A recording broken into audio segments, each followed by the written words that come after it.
आणि सेंद्रिय शेतीचा प्रोजेक्ट केलेला आहे। सेंद्रिय शेतीचे काही फायदे आहेत आणि काही तोटे आहेत।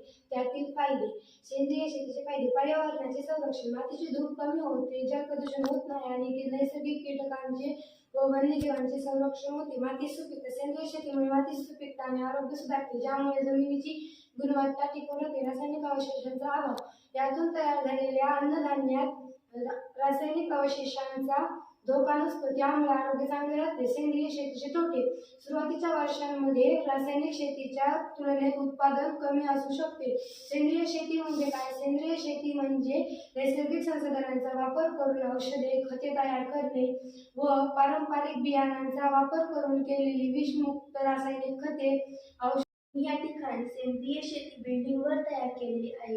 ही शेती आम्ही कोकोपीटच्या सहाय्याने तयार केली आहे।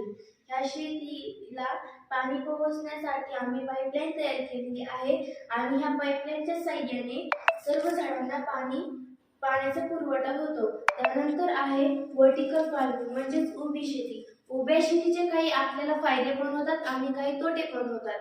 त्यापैकीच उभ्या शेतीचे फायदे आहेत की उभ्या शेतीला खूप कमी जागा लागते आणि ही शेती आपल्याला शहरात देखील करता येते।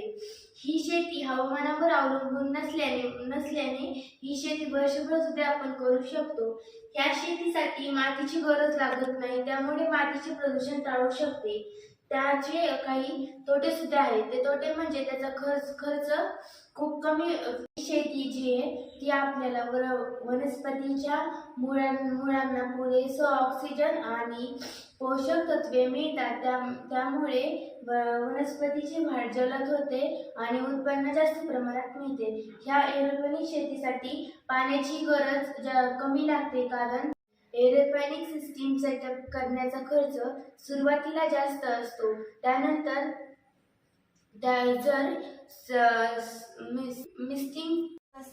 नमस्कार, माझे नाव सिद्धी मनोज कुमार बडे आहे। मी महाराणी ताराबाई माध्यमिक व उच्च माध्यमिक विद्यालयामध्ये 8वी ब या वर्गात शिकत आहे। आताच तुम्हाला माझ्या मैत्रिणींनी सेंद्रिय शेती शहरात कशी करायची हे सांगितले आहे। आता मी तुम्हाला सेंद्रिय शेती गावात कशी करायची हे सांगणार आहे। तर आजच्या काळात सेंद्रिय शेती खूप महत्त्वाची आहे। सेंद्रिय शेती म्हणजे काय? तर सेंद्रिय शेती म्हणजे पारंपरिक शेती। यामध्ये रासायनाचा उपयोग न करणे, गांडूळ खत तयार करणे, तसेच नैसर्गिक साधनांचा उपयोग करून शेती तयार करणे। शेतीतील नवीन पिढी जी रासायनिक शेतीवर जास्त अवलंबून आहे, पण हे सर्व चुकीचे आहे।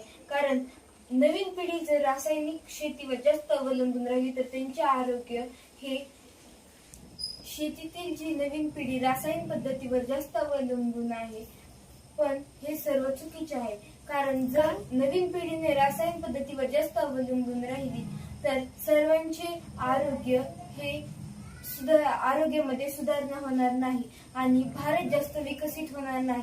यामुळे जनावरांना देखील हानी होऊ शकते, जनावरांची देखील। यामुळे सर्वांनी आपापल्या शेतामध्ये गांडूळ खत जर तयार केले तरच सर्वांचे आरोग्य निरोगी राहील व भारत विकसित बनेल आणि जनावरांना देखील चांगले आरोग्य त्यांचे होईल।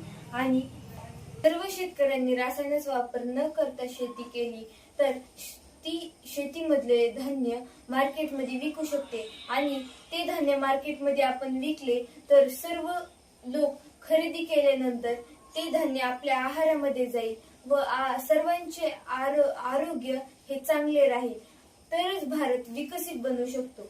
सर्व शेतकऱ्यांनी सेंद्रिय शेतीच करावी, म्हणजे सर्वांच्या आहारामध्ये पौष्टिक अन्न व सर्वांचे आरोग्य हे निरोगी राहू शकते, तरच भारत सक्षम, आत्मनिर्भर आणि विकसित होऊ शकतो। सर्व शेतकऱ्यांनी ही सेंद्रिय शेतीच केली पाहिजे, तर सर्व लोकांचे आरोग्य निरोगी राहील। धन्यवाद।